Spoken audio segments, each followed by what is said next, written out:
Sizni ham yuragingizda dardingiz bormi? Bor va hammada bo'ladi. Faqat bizning Mashhur insonlarda kattaroq bo'lar ekan u og'riq. Yo'q, qarang. Ana shu joyga unaqa keltirib ketaman.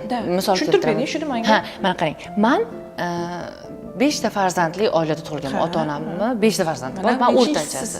O'rtanchasiman. Endi qarang. Bir xil non yeganmiz, bir xil suv, bir xil shakar, bir xil havo, bir xil qishloq.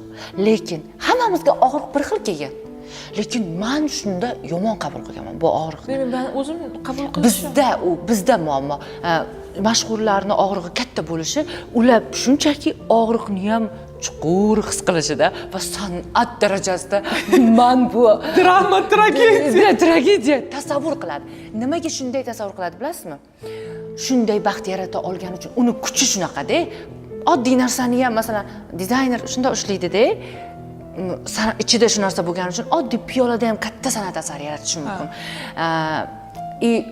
Yovuz odam bitta shunda anaqadan ham, mana shundan ham bir shakllaridan xunuk narsani chiqarishi mumkin-da. Aytadiki, shunga qaraydi-da, eng xunuk narsani chiqarib beradi.